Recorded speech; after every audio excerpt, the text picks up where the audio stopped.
But we go on to this actually extremely crucial Pedic, which is the culmination of Yud Beis Yud Gimel Yud Daled. Now the whole sefer is called Sefer Shel Beinanim, a sefer of Beinanim, which applies to the BAYT of the Beinani. But you can definitely divide and compartmentalize different chapters or different parts of Tanya. There's the first 11, which builds up to the 12, tells us what the tzaddik is and the different levels of tzaddikim in the Rosh, so that we get an understanding what the Beinani is. The Pedic Yud Daled begins with the word V'ha-Beinani, and then Pedic Yud Yud Gimel continues, and Yud Daled. And I said Yud Beis. Sorry, Yud Beis begins with the word about Beinani, and then there's Yud Gimel and Yud Daled, which you can definitely say this is a kind of summary up the Beinani, even though Tezvav itself, there is different levels within the Beinani itself. But it usually is Yud Beis, Yud Gimel, Yud Daled, which gives us that final clear understanding what the Beinani is and really how it is indeed applicable to all of us. So the Alter Rebbe begins. V'hine midas ha-Beinani midas. V'hine midas ha-Beinani midas kolada. The mid of the Beinani, the level of the Beinani, this is the level of every single person. V'acharei kolada mimshech, and after the Beinani, every single person ought to draw himself to. How could you say kolada mimshech? He wouldn't hear that in the context of a tzaddik. Be a tzaddik. No, it's not something which you can say based on everything what Alter Rebbe told us who the tzaddik is. You cannot say kol odom yimshech, that everybody should be nimshech after being a tzaddik. You can't say that. By definition, it is something which is very impractical to tell the person that he could be a tzaddik, based on, again, what we learned till now. But have a Beinani, everybody could draw himself to be a Beinani, and therefore if you can, we ought to. And Alter Rebbe kind of gives us a summary of basically what he said in the previous chapters. Every person could be a Beinani every single moment, because he's not disgusted with evil. Because to be disgusted with evil, this is something which is associated or given over. Literally means hamasr, but it means associated with the heart. Like kolitim shavas, and not all times are the same. Fact, not all times the same. Sometimes we're more enthusiastic about elokus, God, godliness, tefillah, and sometimes Rahman al-Islam we're not. We're not enthusiastic. In other words, our heart is enthusiastic about other things as well. So you can't tell somebody and that he should be. The fact that the Beinani is not someone who's disgusted with evil. He's not abhorrent with evil, because the expression of heart is not at all times alike. You cannot compare the Beinani when he davens, when he learns Torah, when he does a mitzvah, when he walks the street. Different expressions of heart. The best expression of heart, again, not to elaborate on this, we did this very much for that matter, is the time of prayer, which really he could equate himself to the tzaddik, because then his heart is transformed. But other than that, the heart has different states in the life of the Beinani, and he's not meyaz bara, namely his heart is in full tact. And we said a number of times, I will add this idea, that the fact that in other words, he can be a Beinani knowing that his heart has not been transformed at all, because once the heart is a dent in the heart already, he fringes or he entered into the territory of the tzaddik, because the tzaddik is tens of thousands of different levels of tzaddik. It doesn't mean that if you made a dent in your heart that it's tzaddik gomor, but that is the definition of the tzaddik, because the tzaddik made a dent in his heart, and in this case the Beinani is befedish, not ma'is berat. He is not disgusted with evil, but he has the full authority to stay away from evil and do good, which means in actuality in his action and speech and in thought, in his garments, which again in his thought, speech and action, or in this order, action, even speech and thought, it is given the choice and the ability and the permission, so to say, which is given to every single person, to do and to speak and to think, right? You see over here, even something which is against the force of the temptations of his heart, and not only in the other direction, but just the opposite. Because we're not telling the person don't have that signal. Having that signal is a fact, and if it's a fact, You can't tell the person, don't have it. And we're dealing with a Beinoni that his heart, again, is Muhammad in full text, so he will have it. The only thing is that it should trespass between his thought, speech, and into his thought, speech, and action. That is completely given over to our choice, that despite the heart is tempting the person to do or speak or think neged, contrary to the Ratzon Hashem. He has the full ability and authority and the governing force and energy to do contrary to that taiva, that it should not trespass, not enter into thought, speech, and action. And more so, V'afocham should do just the opposite. Then the Rebbe goes on, in the same moment when the heart desires and has this lust, which is what kind of taiva? What kind of desire? Taiva gashmi is a physical taiva beheter. Even when it's beheter, even though it's based on the code of halacha, that it can be considered beheter, the only thing, so what's wrong with it? Al Rebbe right away crosses to beiser. Chas v'sholom, something which is prohibited, I understand, but a person has a taiva, temptation to something which is gashmis and beheter, it is permissible. What's wrong? I'll just add, just to stop for a moment, just to understand this expression, this precise expression of the Alter Rebbe, that as we learned in the past, something which is permissible, but it's not something which contributes to my overall Avodas Hashem. I just want it because I saw it, because I liked it. It doesn't matter that there's a hechsher on it, may it be food or anything else. Is it something which will contribute to my sanity as a from a yid in order to serve HaKadosh Baruch Hu b'simcha v'tiv levov? Then it becomes not only heter, it become kaddish, it become holy. But if it's just beheter, just because it is permissible, then, and if it doesn't do anything to my structure of Avodas Hashem, or more so, it could be damaging to my structure by this Hashem, because ultimately it's an animalistic act, it's an animalistic drive. I saw it, I want it, I gotta have it. So then, by definition, based on the Alter Rebbe's the chapters, Zayin, Ches, Tes, and so on, we learned that it becomes an Isur. Ultimately, it becomes connected to Shalosh Klipas Atmeis, to the lower level of Klipa. Right? It loses its sense of neutrality, and it connects itself to Shalosh Klipas Atmeis. That's the word of Heter. It's not intrinsically Asur, because I think intrinsically Asur don't look for a way that food, for example, which is Asur, to contribute to Avodas Hashem. I want to learn Torah, and this is not kosher, but I'll eat it, I'll consume it, and with that I'll be able to gain the energy and the enthusiasm to learn Torah. Out, to no, it's usr means to say it's intrinsically tummy, it's intrinsically associated with klipas atmeis, shalosh klipas atmeis. Usr means it's well anchored, it's connected to shalosh klipas atmeis. Heter means to say that it's neutral. When something is neutral, you can go front, you can go back. As we learned this again, we elaborate on this point as well. So if it's going to contribute to my avodas Hashem, so then it's davar kaddish. It loses neutrality to the benefit, because it becomes davar kaddish, means to say it becomes ke'ayla ke'karban. It becomes, like we said the expression, it becomes like a sacrifice to Hashem. But if it doesn't contribute at all, it's just an animalistic expression, so it's irrelevant if there's a hechsher on that, or halacha says this is fine and that's fine. In the end of the day, if it's just an expression of my animalistic nefesh, in the end of the day, it's negative. So how do you know if something is going to be acceptable or not? Because let's say you could say something let's say if I want to watch a ball game, because it relaxes me, so I could tell myself, if I watch this ball game, I'll feel relaxed and I'll be better able to serve Hashem. But that could also be like a very diluted self-rationalization. Well, in the overall, first of all, we can know that concept can exist, because that's the idea. Just like I'll take a piece of cake, for example, which is 100% kosher, right? Do I need it? I have to make my own judgment. Is it something that is just because I saw it, like we gave the other example, something's going to be full in a restaurant, and he ate to the max, and he can't even eat more, but he walks out, and he spotted, it doesn't matter restaurant, someone in his own home, it doesn't matter, he spotted this good chocolate cake which caught his eye, and he steps back, and he just buys it because he saw it and he wants it. It's a total, complete animalistic expression. That is usr, even though the chocolate cake is mutter, because in this case it's not contributing. No, you couldn't eat anything, right?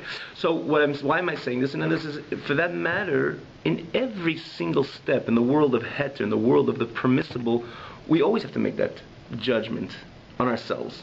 And sometimes what yesterday was, it contributed to my avodas Hashem, today is just an extra taiva. There's no case by case. Something which is intrinsically usher, it's a no, period. It's independent of the way I feel or my mood, or how much it would theoretically excite me or relax me in my avodas Hashem. or to be relaxed in my avodas Hashem because it's a no-no, it's usr. But something which is mutter, it's always a certain area, which is again a neutral area, that I always have to make the judgment. So if you think of it conceptually, what's the difference of that piece of cake, or that orange, or that football game, that ball game? We always have to be honest with ourselves. And when we feel that we're not adequately honest with ourselves, that's the point of Asay L'Charav, that we get a mentor that is objective. We are all, by nature, subjective to ourselves, right? Avas Atzmai, we have an innate, strong love to ourselves that so many times we do not see out of the right, with the right glasses in our own Avodas Hashem, right? Sorry, and that's why it is important that each one has a mentor, a personal mentor, that could guide him and show him or her where they're erring, or maybe they're on the right path, not necessarily they're erring. That's why the Mishnah says a l'chorab, not just a overall rabbi in the community, l'chov, which means every individual has to have a mentor to guide them through, like anything else in life, right? We don't trust ourselves all the time. We go to another person to help us out, to show us the right steps. It doesn't have to be all the time with us, but to show us the right steps. If we're going in the right direction, if it's a diet, if it's anything, right? The same thing in Avodas Hashem. There is the overall idea of that the subjectivity which we inevitably have, right, as human beings, that we ask someone else to help us. I'm saying this again in overall, so it's not this case and that case. If it's a football game, it could be a piece of cake, it could be an orange, right? Don't want to make it very hard on anybody, but I'm just saying ideally, and everybody has to see where they can implement it and where they're holding to implement it many times, that orange will contribute to my Avodas Hashem, so then the orange loses its neutrality the other way. Lashon al Terebe, it's an incredible Lashon, Ka'elu K'korban. You think about the sacrifice, which went on this Beth, there was multiple sacrifices. The Eila was that special, the quintessential hakrava sacrifice to HaKadosh Baruch Hu, because nothing remained for the person. It was all ascended to heaven, right? So that is, the Alter Rebbe says, that is the davar mutar, which is going to contribute to Levi's. So it's an orange, an apple, if it's a ball game. If we're only honest with ourselves, it could be that this. The Alter Rebbe brings the Gemara that Rabbi, before he started learning, Rabbi, I think it's Rabbi, before he started learning, he made he said a joke. Milsa B'dichas, he said a joke. That sounds kind of violation of that seriousness of, let's say, the approach. And this is before he started his shir, mind you. It wasn't just sitting after the shir, it was before the shir, right? Rabbi, sorry, is Rabbi, which is the Almeida Rabbi, which is younger than Rabbi, right? Generation after. So he made a joke.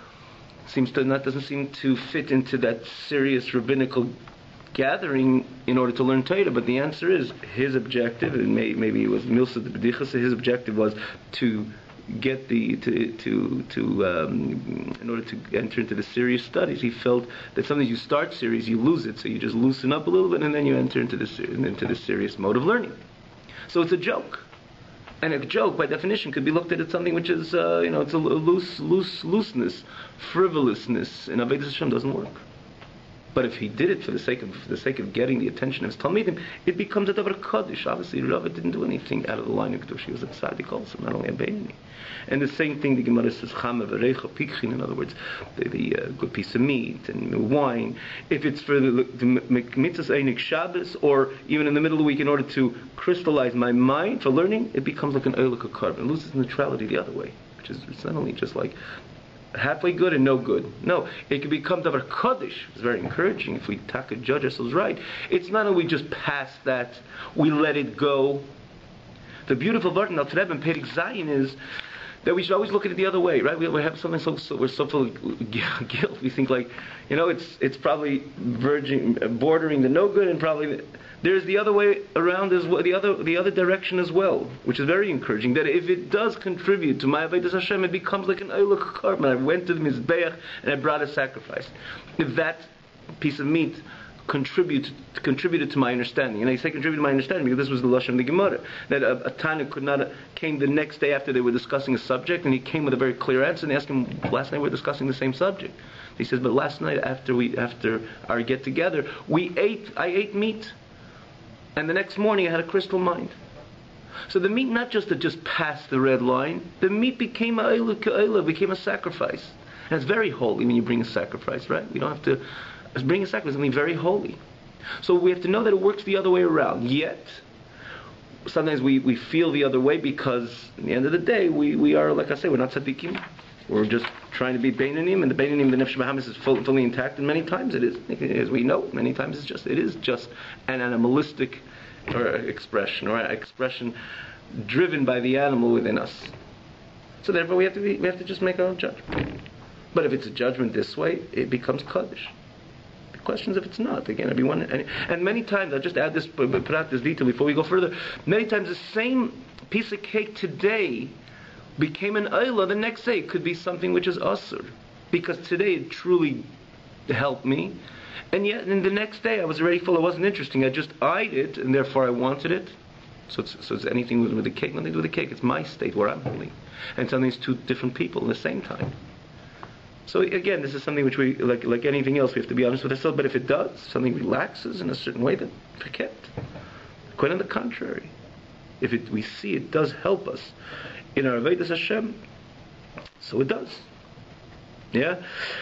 So we continue over here and we say that, so this is that, so just again, this heter is based on what Alter Rebbe wrote in the previous chapters. A heter which is not l'shem shamayim, that doesn't contribute to anything positive. And then Alter Rebbe adds, if it's iser v'lei v'davar aser, where was the heter in the iser over here?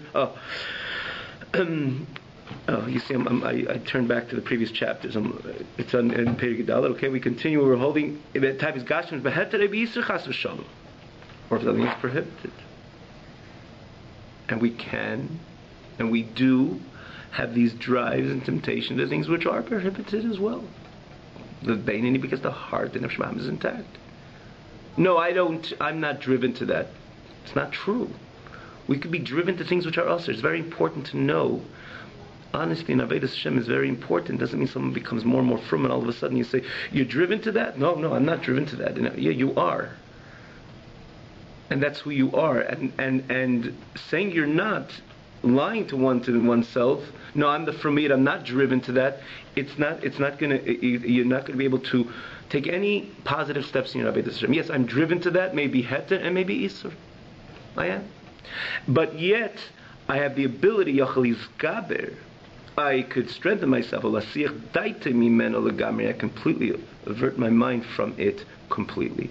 In other words, not to let it trespass. I say this is Alter Rebbe, if you remember Lashon Alter Rebbe, Vishtei Yadayim, right? I mentioned this many times. It's from a Yidden. No, it's that, but bring it in a little. Vishtei Yadayim. That doesn't say the word over here, but in the previous chapters, Alter Rebbe writing twice, Vishtei Yadayim. Now here he alludes to it, Nilegamri.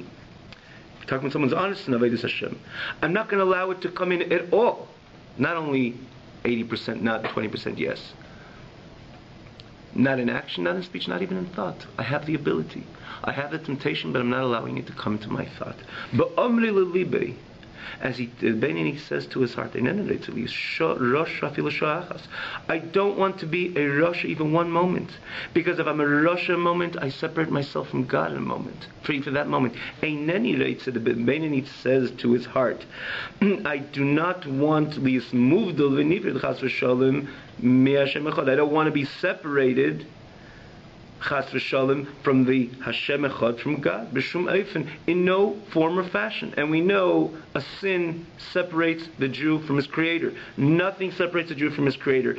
If mechitza shel barzol, it says if a person is in any part of the world, he is in the same domain of HaKadosh Baruch Hu, irrelevant if he's in a place that he likes to be, doesn't like to be, things that appear to be holy, things don't appear to be holy. There's nothing separates a Yid from Hashem. Hashem is everywhere. One thing separates a Yid from HaKadosh Baruch Hu is a sin. And the Beinoni says to himself, I don't want to be separated for one moment. I want to cleave my soul, my spirit, and my neshama with HaKadosh Baruch Hu on a constant basis. And we gave this example, a child in a kind of amusement park. You look at a child in an amusement park, he's constantly looking at his parents, especially a younger child. Because the disaster, the greatest, he could lose this ride, or he told him a no about that ride, and so on. Certain things he doesn't appreciate it. He'd rather go everywhere, but he doesn't mind. But it still doesn't cross a line within his system when he's told no, this, that, and the other. The moment he turns around, he sees nobody that he knows. He or she sees not a child, sees nobody, not his parents, not his siblings, nobody. It's devastating and disastrous. And even a moment later, 60 seconds, 30 seconds later, his family member, especially his parents, are going to show up. It was trauma those few seconds. And you could say, I was there for you an hour before, an hour after, and all the time with you. What was it 30 seconds for you? What do you mean 30 seconds for me? I didn't see anybody. I felt separate. I felt alone. This is the life of the Beinoni. This is the Beinoni. Ba'amri lilibe, he tells his heart, Chas v'shalom, if I let you in for one moment, I'm disconnected, totally disconnected to HaKadosh Baruch Hu, because I'm dealing because the sins separating it from HaKadosh Baruch Hu, from Hashem. So for 1 second, it's irrelevant. I don't want to separate myself. I don't want to be called a Rasha one moment. And it's not a matter of the bad Rasha. A Rasha, if a person does a Aveda, he's separated from Hashem. He's separated from Hashem. The Beinoni doesn't want him to be separated from Hashem for one moment. So the fact that his heart is telling him, sending the signal, that's a reality. But the mandate we have in Torah is to be careful in thought, speech, and action, in the positive and not in the negative. And the Beinoni has the full control. Just add one beautiful word. Ba'amri lilibe, it's also a state of a healthy, structured person that you can still talk to your heart. I think that's a very profound expression. Ba'amri lilibe. Sometimes the heart, we said, the Gemara says about, we mentioned this multiple times, but we find it within ourselves sometimes. The kelev, it's called kuli lev. Why is it kuli lev? It has a heart, and it has a head, and it has feet, and it has like any other limbs, like any other animal. What's it kuli lev? I mean to say the problem is that kuli lev means that the heart takes over everything. The many times if we allow the heart to enter into trespass, in other words, there's no conscious, we lose our conscious mind, we get lost to the temptation in a way that there's no conversation anymore between the healthy human mind and the heart, if we allow the heart to expand itself. The heart could run out of control in a way that there is no one talking to it anymore. It just zips through the whole system of the person.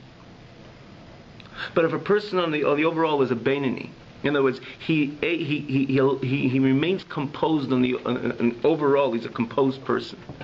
He's a structured person, and it means in everything. He's an Adam. He's a Ben Adam, and an Adam and Ben Adam primarily the difference of Adam and a Behema. Meiser Adam. I mean, a Behema is the fact that he has his intellect, he has structure, he has mind, he has a sense, and so on. So the fact that there is still somebody who's talking to the heart is a very good sign. The heart didn't take over completely. Didn't completely take over. The person lost his control to his heart. No, but Amre, there's a heart. You could still define and say, well, this is a heart which is sending signals. That's amazing. That's the Beinoni actually, because he never loses structure. So the fact that he's a Beinoni doesn't say even for a year or 2 years or 10 years doesn't mean he becomes a tzaddik. The heart will still send inappropriate signals to the action and speech, and we said most difficult part to the mind. But he's such a composed person that he never loses it chas v'sholom in a way that there was no one to talk to the heart anymore. The heart took over everything. No, that's not a Ben Adam. That's a Behema, a Kelev Kulei Lev. So Ba'amri Lelibe is also part of the structure of the Beinoni. Even at times when he's struggling with the heart, which is telling him to do contrary to Ratzon Hashem, he's still a composed Ben Adam, which could still have this dialogue between the heart. Heart, you want like this? I'm not allowing you to trespass into my action, speech, and thought. So this is again an expression Ba'amri Leliba, which I think also illustrates, even in his struggle, which the heart is not telling him something aligned with Avodas Hashem. On the contrary, it's telling him something which is Heipach Ratzon Hashem. But part of the life of the Beinoni is that he could still talk to his heart. That's already a special state. So, getting back to what he's telling the heart, I don't want to be separated for one moment. This we said, he wants to cleave his nefesh ruach neshama with HaKadosh Baruch Hu. How? By investing in the three garments of Hashem. Because the Beinoni is not asked to transform his heart to Hashem. Because again, that's only itim zuman in special time by davening, or a special unique learning Torah, like we said by Rabbi. But what Hashem's mandate is, and that's the way we can maintain our constant dveikus state of cleave to Hashem, is ma'aseh dibur machshava. You'll notice over here in this page and all along when Alter Rebbe deals with the Beinoni, time and again, ma'aseh dibur machshava, because these are the garments. And this is our mandate. This is where we remain a Yid, and Chas v'Shalom we don't become a Rashi in a moment, that we care for our actions, speech and thought. Which is with Hashem, which is Hashem's the three garments of the holy garment, which is Ma'aseh Dibur Machshava Hashem v'Tirasi, which is action, speech, and thought in Hashem and in His Torah, mitzvahs, and in His mitzvahs. Mi Abba Mesuteres shebelibi Hashem, that because I have a hidden and innate love to HaKadosh Baruch Hu. In other words, where does the Rebbe introduces something which he's later in the 18th chapter going to elaborate on this, which is the innate love a Yid has to HaKadosh Baruch Hu. In other words, to maintain on a constant basis, to be pure and to be the Beinoni at least. There has to be a underwriting motor, which is allowing this all to happen. So the Alter Rebbe later introduces. He says, yes, we do have that underlying motor, which is the Ava, the innate love Yid has to HaKadosh Baruch Hu, which is again a similar connection between son and father. Not always the love is overt; many times it's covert. But the fact that he's a son and this is a father and mother, a parent, is always there. And therefore they're always devastated to it, or they're always concerned one of each other, or concerned, especially at a young age, never to part from their parents, even though rationally they don't necessarily understand exactly their relationship. But this is called Abba Mesuteres, which means a hidden love. When you say hidden, it's not said in a negative way. In many times, and in this context, or the context Alter Rebbe speaks about later in the chapter, I think it's in a positive manner, because it's something which is extremely profound. It's not something on the surface that you can kick over here and there, or it could have its interruptions. It's mesuteres, it's hidden, which means it's well anchored. It means there, from that the Yid has that constant connection to Hashem. And this again, in this context, this is what contributes to the dveikus of the Beinoni in a constant base, that continuity or that constantness that exists in the Beinoni, that he doesn't want to be a Rashi even for one moment, and he constantly wants to cleave to Hashem and in his Torah and his mitzvahs, again from that innate love and hidden love which he has to Hashem. The Rebbe says it's not exclusive to the Beinoni. It's belev klal Yisrael. Every single Yid has. We call it the pintel Yid. But that is the Yid which is born. The Yid, which is Api Allah Yid, has that innate love to Hashem because he is Bani Matam Hashem Elikechem, the child. The Torah calls him a child, and a child has this Ava Mesuteres to his parents. So everybody has it. That's why Yidden on a whole are called Eyav Shmecha. They love HaKadosh Baruch Hu. And more so, the Alter Rebbe said, Kal Shebekalim, even somebody who is lenient among lenients, which one would say that he really lost it. But when you say lenient among lenients, this means there's people who are lenient in their Yiddishkeit, and among them there's individuals which are lenient among them. That's really somebody who's not really observant, if you will. So you can say he lost it. He has no connection to HaKadosh Baruch Hu. But yet the fact is that he also, the Rebbe says, Kol Yisrael, all Yidden are Kol Shmecha, they love Hashem, which includes that Kal Shebekalim also, because we're dealing on innate levels. You're dealing in an innate level. A child, he could be a troublemaker, and this child could be a more loyal child to his parent. Another child could be a rebellious child to his parent. They all have in common the fact that they're all children, and that will never go away, because that is a fact, that's a reality. Hence, each one of them has an innate love to the parents, even though on the surface they could express it differently. The same thing, the Kal Shebekalim could, and not only could, as we mentioned, our history and our bitter history, because they didn't make the choice to give up their lives. They were forced to give up their lives. But you said you think it was only the pious, it was only the learned, it was only the from Yid. No, it was tens and hundreds of thousands, maybe even more. Over the years, they gave their life, and they on a daily basis, they were not so observant. But they were challenged to renounce the oneness of Hashem. They were ready to burn on stake in front of thousands of people. I will not say Hashem Echad. I wouldn't even do something so external to prostrate myself in front of a BAYT Zorah. That's powerful. That's very potent. And where does that come from? That comes from that Abba Mesuteres, because he's a Ben LaKadosh Baruch Hu. He's a son to HaKadosh Father in heaven. So on the surface, he's a Kal Shebekalim. Yochelim Senafshi Al Kiddush Hashem. He could also give up his life in Kiddush Hashem and suffer, literally to die in Kiddush Hashem. So the Beinoni, in going back to his calculation, I'm not less than him. That one who was challenged to Chas v'Shalom renounce the oneness of Hashem and allow himself to suffer, not to give up to the Kedusha of HaKadosh Baruch Hu because of his innate love of HaKadosh Baruch Hu, I'm not less than him. The only thing is, what's the difference with me and him? By this person, that when he's challenged to renounce the oneness of Hashem, he's ready to give it all up. But on a daily basis, we call it Kal Shebekalim. He does not submit himself to the Ratzon Hashem. That's why he's called Kal Shebekalim, lenient among lenients. means. He doesn't do this mitzvah, he doesn't do that mitzvah, maybe he does a mitzvah, he doesn't do it the way it's what the Shulchan Aruch says, or if he does this, certainly he doesn't do behidr. So where is his devotion to Hashem? The answer is that the emes, like we're going to learn later, and we alluded to before as well, that every mitzvah say is associated with the Neichi Hashem Elokecha, which is again Avodah Zarah, announcing or denouncing the oneness of Hashem. Every mitzvah, because that's why the mitzvahs were divided and compartmentalized into two. The very first commandments, there was the active, or the positive, Aneichi Hashem Elokecha, I am God, your God. And what is the second one? Lo yelecha. You should not have any other gods. And if you think about it, all the mitzvahs say stem from that. It means do an active mitzvah, Aneichi Hashem Elokecha, and then do not do, because in the end of the day, we can break it down on the surface. Later, Al-Tirabah explains it, incredible explanation. But on the surface, we can say, doing a mitzvah is Aneichi Hashem Elokecha. I'm acknowledging that Hashem wants me to put on tefillin or do any mitzvah. When Leilcha mitzvah say, don't think about anything other than myself, Hashem is standing there and says, do not do that. And when I go ahead and engage with that act, I'm clearly saying that despite you say you are, I'm saying you're not. There's other forces. There's me as opposed to you. So on the surface, you right away can see the connection between every mitzvah say to Aneichi Hashem Elokecha and every mitzvah says Later again, the Rebbe explains it much more profoundly, but which makes it even clearer, this notion that every mitzvah, and it's based on the Gemara, it's not the Rebbe gives explanation, but the Gemara says that every mitzvah is anchored in Aneichi Hashem Elokecha, and positive mitzvah is anchored in So if you think about it, the same individual is ready to give up his life for Hashem. Not to Chas v'Shalom say there is no God. So how does it work together, him being a Kal Shebekalim? Which means if it comes to a mitzvah say, he's lenient. He's not running to do it. So if you're not running to do it, so he's also, where is that Ava Mesuteres? Why isn't that inner innate love which allows him to sacrifice literally his life physically for the oneness of Hashem? How come it doesn't come to expression or fruition or to manifestation when he's challenged with a mitzvah? He's not running to do the mitzvah, he remains a Kal Shebekalim. And then conversely, when it comes to Naveda, he does it anyways.